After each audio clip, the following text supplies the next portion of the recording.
podcast, Why Are You Sober? I'm Sam, the host, and I'm so glad you're here.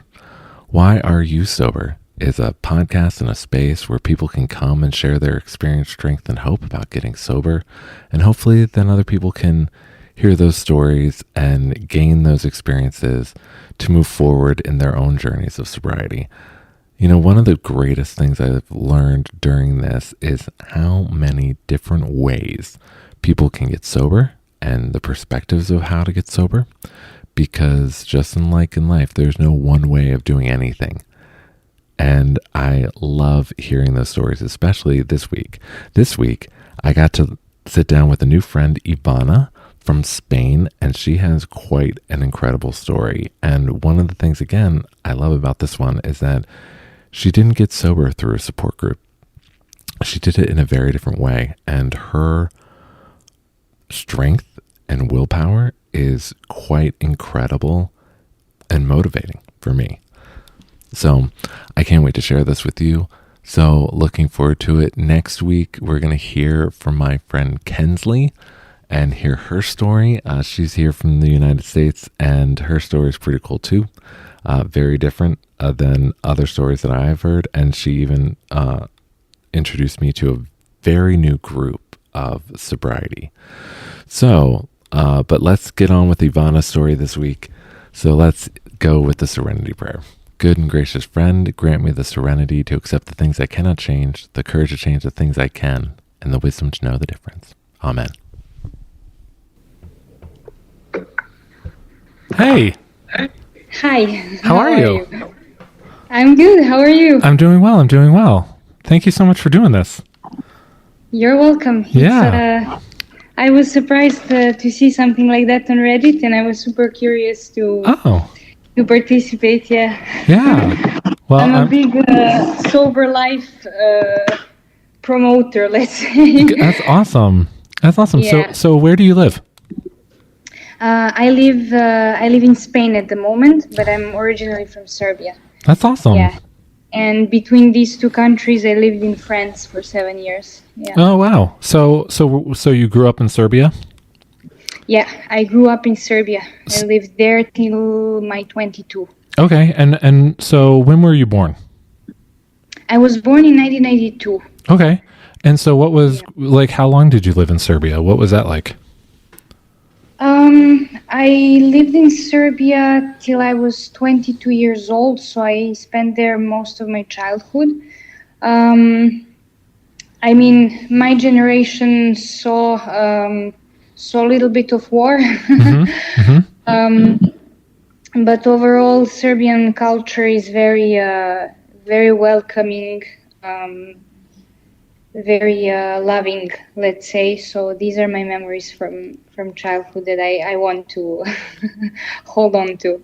Yeah. And what about your family? Like parents, siblings, like? Yes, I have an older sister, and my parents were divorced. My father passed to alcohol. He had cirrhosis, and my mom remarried. They split when I was maybe 13 years old. After that I was kind of switching between mom and dad. But yeah, the memories of dad's drunk nights are still somewhere there. Yeah. Mind. Yes. Yeah. So you definitely, your family has a history of addiction. Yes. Yeah. That's it. Yeah. Yeah. And I'm sorry, was it primarily your dad or also your mom? No, it was primarily my father. Yeah. Yeah. I mean, you have to add to that I think culturally speaking, I mean, it's a country where people drink a lot in general. Yeah.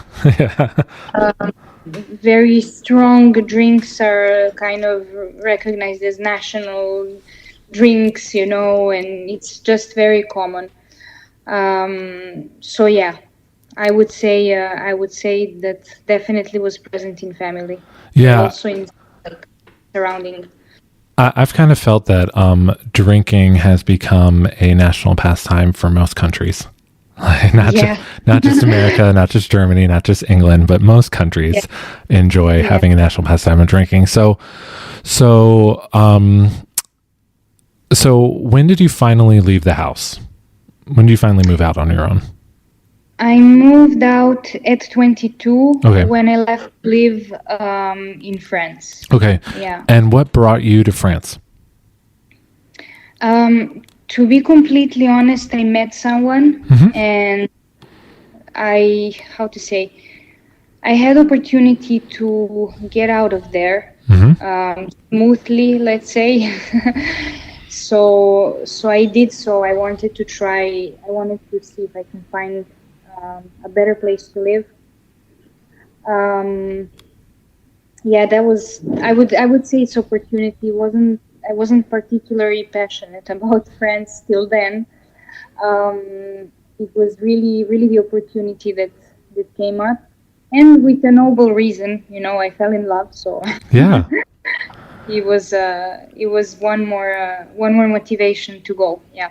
And when did you start drinking? When did that become a part of your life? It's very hard to say. I'm pretty sure that I had a few sips from my grandfather when I was a kid. Yeah, of course. Yeah. But I think around 12 or 13, I would say. Yeah. That you really Yeah. started, that you actually had like a drink, that you started drinking. Yeah. You start going out little by little. Um, you start making friends. You start hanging out in the neighborhood. Yeah. We had phones, so we could text, like we could communicate with our parents. We could stay, behind two blocks, Yeah. hiding a little bit, and yeah, that's how it began. Yeah. So were you just seeking it for fun? Like just to fit Yes, in? of course. Yeah. I honestly think that everybody's first cup was for the circumstance, like to don't say no to the group, right? Yeah. Yeah. Like, I honestly haven't ever met in my life a person who said my first drink was heaven. I knew immediately that it's my passion. Yeah. I've never heard of that. Like, whoever you ask, how was your first ever cup of drink? They'll say, I wanted to puke. My head was Oh, yeah. hurting. It tasted was gross. disgusting. It was weird. Yeah. Yeah, oftentimes the first words we say are like, "Oh, I'm never doing this again." Yeah. So you went to France and you fell in love and got out of Serbia. And so what was drinking like? What was that, or what was your addiction like, a part of that at that time? I think it was so by then I was 22. Let's say by 25 years old, I was very used to drinking wine because it's what's mostly drink in France. I started being more curious also because it's an environment in which wine is well produced. It is delicious. It's very culturally integrated, let's say. So this curiosity, I believe, brought this piece of passion. You become passionate, so you get lost in, am I really enjoying this or am I just abusing it? Yeah. So while I was in university, it was, let's say, under control due to the fact that I really didn't have much money, so I couldn't afford to drink that much. But then when I moved to Paris, where life has very hard, very fast pace, I worked as a florist. I used to have very long shifts. Sometimes working the nights because flowers for events need to be prepared in the night so that they're fresh in the morning. So you have a shift of 16 hours, you have one lunch break, Yeah. it's and all of that for quite miserable salary, I must say, because I was half studying, half working. So, but I was at least working. I was making some money, and I remember that there were nights where I would choose a bottle of wine over a meal. Oh, yeah. Yeah. That's a big difference. So, so gotten kind of lost between this how to say, presence of wine in the cultural aspect, and Yeah. having rough dynamic life. Like it's so easy to find comfort in it. It's so available, it's so easy. You just It's a it, wonderful coping mechanism. yeah, It is yeah, great. it sure is. Yeah. Yeah, it sure is. Yeah. So you're in France, you're still drinking and now 25. So where has the love interest gone at this point? Are they still around or have they left or Who, sorry? so you're in France and you're 25 and you've been and still drinking. So now where is the love interest at this point? Where's the person that you fell in love with and came to France with? Are they still around or have they? Yes, yes, they're still around. I mean, this person was still around till I was 27. Okay. Um, uh, And yeah. did they drink a lot? Were they also an addict or? Mm, I don't think so. Of course, there is this person drank for sure, but in certain occasions, I think the best mirror was like during COVID. Mhm. I noticed that I like to have a glass of wine or two or a beer before going to bed, and this person didn't have that need. So that was for me the first time I actually kind of started reflecting on Yeah. So, like whether mm, yeah, so they were kind of like a mirror for you, showing you like yeah, you were like, wait a minute, why aren't you doing this also? yeah, and even the person noticed it. Okay. Yeah, And yeah. so did they bring it up to you? Did they say stuff to you about it? Yes, they did. They did bring it up, and for me was I felt attacked. Yeah. Yeah, to be completely honest, I think I felt attacked because truth is I was never, I mean never, I was rarely abusing to to have these huge headaches or to get drunk completely, but Yeah. it was consistent. Yeah. In Paris, I had much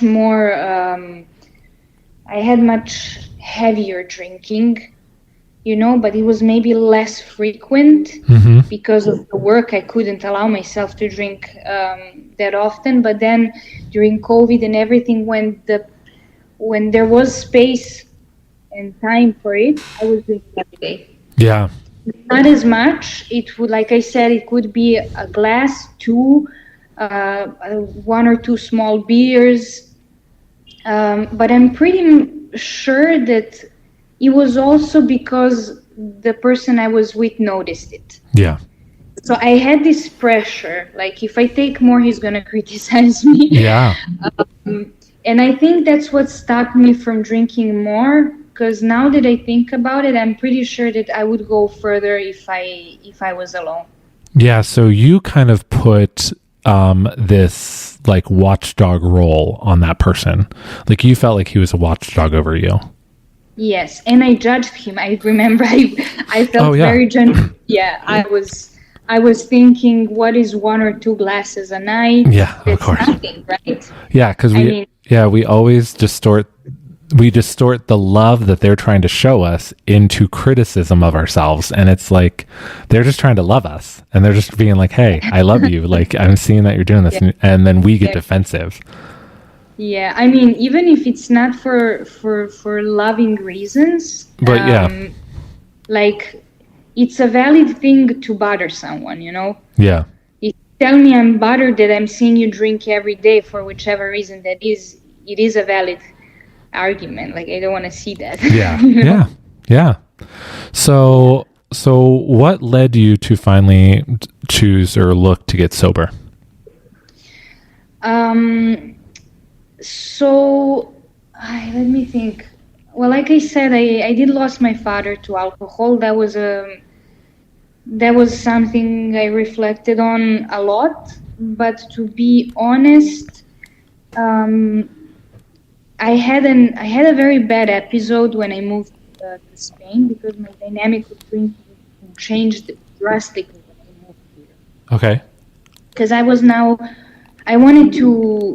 living in Strasbourg. I wanted to go more south. I started looking for a job in Nice, maybe. Then I met some friends in Spain. I came to Barcelona, and I finally found a job here.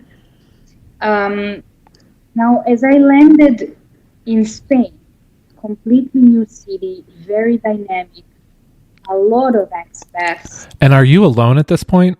Have you separated from the person in France? Like, are you now by yourself? In that moment, I was already long separated with the person I came to France for. But in these trips of mine to look the place where I'm going to settle, I did meet someone here in Spain as well. Yeah. So this person, alongside with other people that I've met in that period, drinking was daily.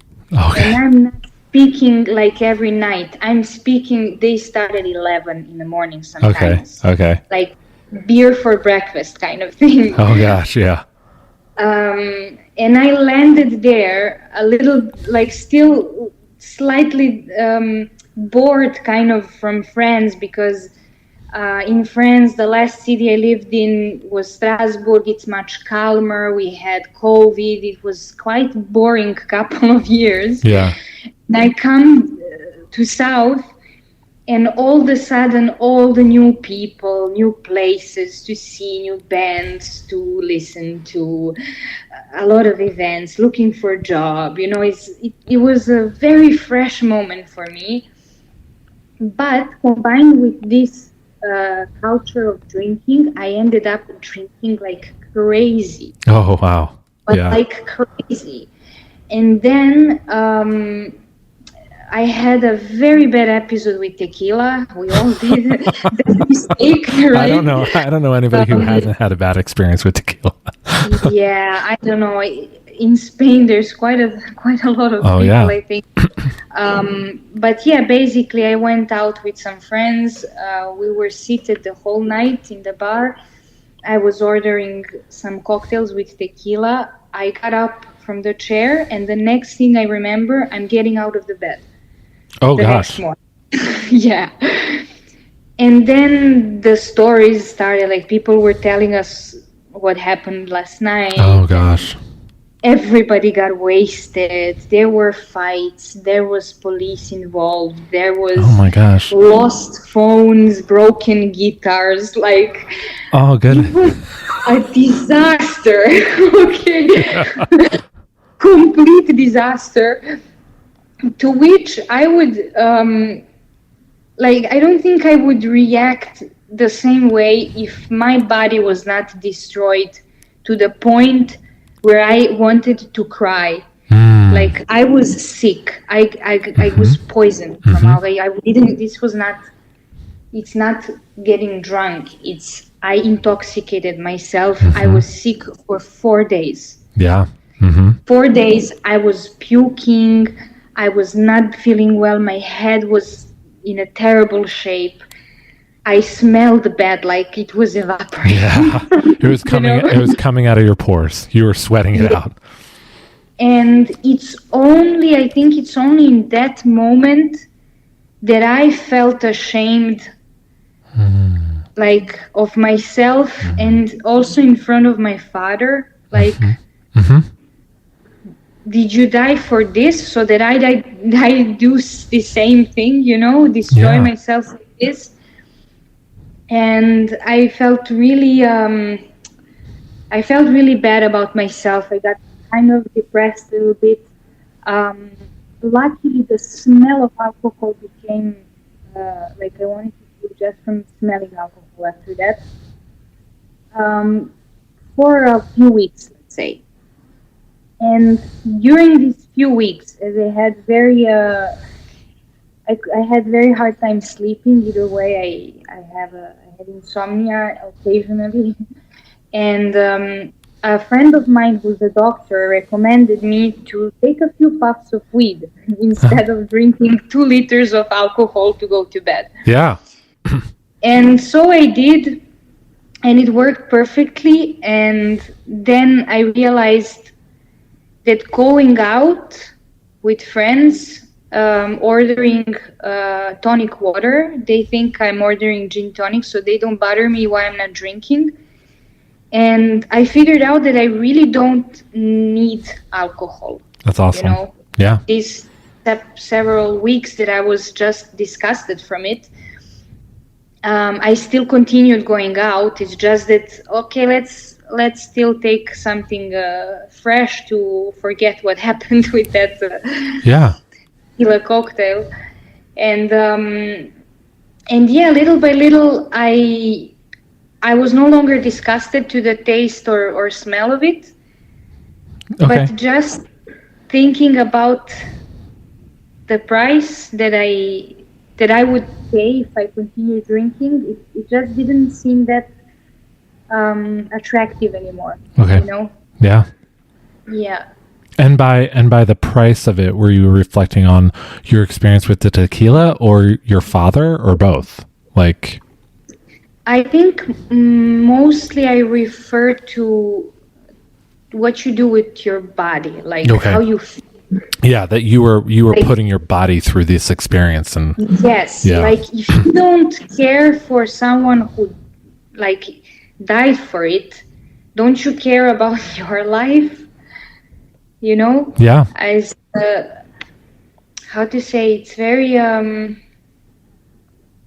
I think it's the most obvious thing to hold on to when you are struggling. Should I take that glass? Do you not remember how you puked? Mm-hmm. Mm-hmm. Like, just remember that? And for me, it was all I needed, at least at the beginning, to like stop ordering. Yeah.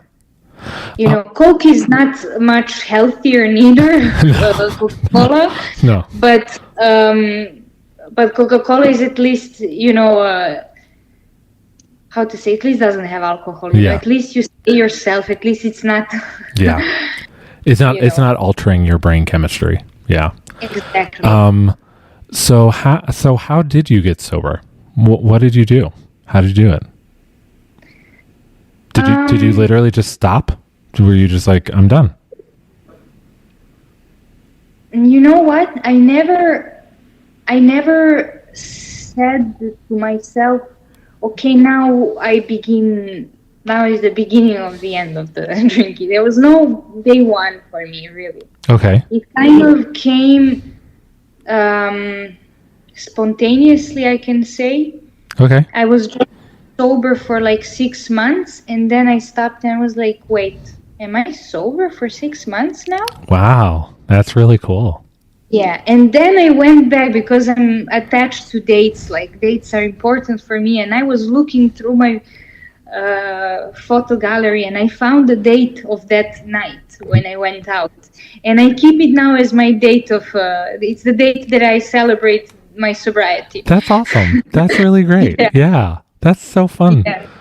So, so did you have any like support from family and friends? Did you get a counselor? You didn't have it. Nothing. You just.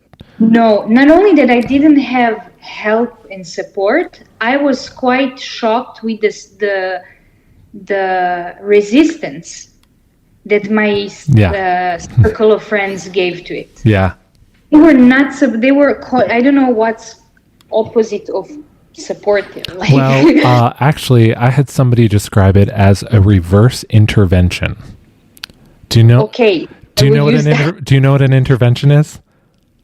Yes, intervention, like when you go to like intervene in something to help with something. Yeah, yeah, where a group of people come to help you out of a problem. So Exactly. it's kind of like they're going, wait a minute, no, you got to come back here. Like they don't want you to leave.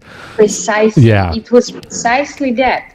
It was constant justification, constant explication, constant, why are you not drinking? Yeah. Oh, come on, just one glass. Like, yeah, constantly. And I really loved, it's kind of mean to say, but I really loved that I had that father card in my pocket. Yes. Because I would immediately, although it was not my number one reason why I stopped. Like I said, my father passed away maybe 3 years before I stopped drinking. Yeah. So my main reason was my health, how I feel in my body. That was my main reason. Yeah. But whenever I came to resistance, I was so happy I had that. Like, oh, come on, why are you doing that? My father died of it. Yeah. They were like, oh my God. Yeah. Then you realize, sorry to No, go ahead. No, I'm sorry for then you realize like how much like personal that is in the end. Mm-hmm. Like consumption of drugs in general, whatever it is, it's very personal. Don't get into it. It's not very respectful, because otherwise you might put yourself in uncomfortable situations where I'm telling you that I lost someone. Yeah. Yeah. I just was going to say, I so admire the strength you had of just knowing who you are, the strength of knowing who you are and just being like, no, I'm going to listen to what my body is telling me. And that is more important to me than what you're saying to me. Yeah. Yeah. But some people told me that I was never a real alcoholic because they stopped over a night, Yeah. I love how people feel like they can tell us we're not an alcoholic, but then they also say they can't tell us we're an alcoholic. And so I'm like, okay, well, which is it? Because I can definitely, and again, it comes down, that is very true. You were the one who's in control of the situation. You were claiming that control, and you're saying, you know what? I appreciate that you don't think I am, but I do. And I think this is a problem. And so, yeah, that's really impressive. You have a lot of strength and to be able to resist that peer pressure. But also, I mean, are those people still your friends? Those who stayed very quickly adapted. Okay. And very quickly learned. Yeah. Yes. Yeah. It was I think I drastically changed my circle of friends. Yeah. I'm happy that those who stayed, you know. Yeah. Now they are the ones that know all sides of me, and some sides that other people don't. Yeah. So yeah, but definitely the circle of friends is something that has a huge role. Yeah. And so how long have you been sober now? What? How long have you been sober now? So it will be 4 years on 5th of May. That's awesome. Congratulations. That's Cinco de Mayo. That makes a lot of sense. Okay. Yeah. Yeah, my last night of drinking was around my birthday. So my sobriety is around my birthday, which is great. Ivana, I have thanked you so much for doing this. Your story is just, I love hearing stories, especially hearing stories of people who didn't go to a support group and didn't do it through AA and stuff, because I think those are important stories to get out there too. So that people know that, listen, you don't just there's not one way to sobriety. Like it's going to be different for everybody. And your story of being like, listen to your body. Like, what is your body telling you? Like, that's a really great message to get out there. It is. And if I could add one message that I would like to please transmit, something that helped me is accepting that drinking, like any other drug, is a choice. And you don't, like, you make a lot of choices to get to that point of drinking, actually, like between the desire that starts, that this awakening of desire for the drug, between that moment and the moment that you actually consume it, you made so many choices. One same choice.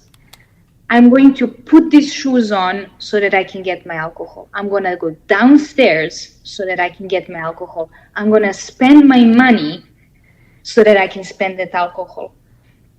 And so on and so on. So there's at least 10 times you made a decision to go drinking, So if you accept that, like, you take responsibility for your decision, then drinking is no longer some invisible force, the devil on the shoulder, something external, it's internal, thus you have control over it.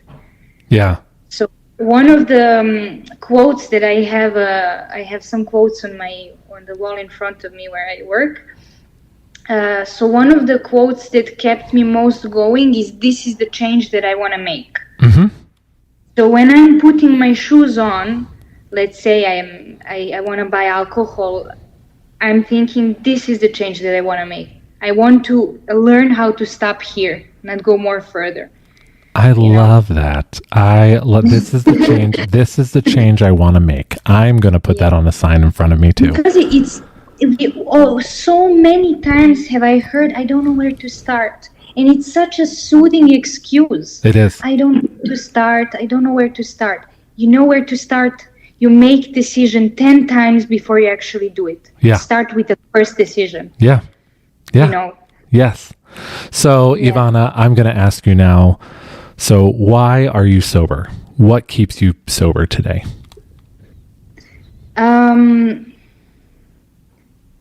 Good question. I don't know how to say that. I love my life now much more than I loved it when I was drinking. Mm-hmm. I feel the difference. I feel younger. My skin is prettier. I feel also, in a way, strong, When I go out, I can stand for my, I know who I am. I'm not, I spend much more better quality time now. Like, my life is just better without it.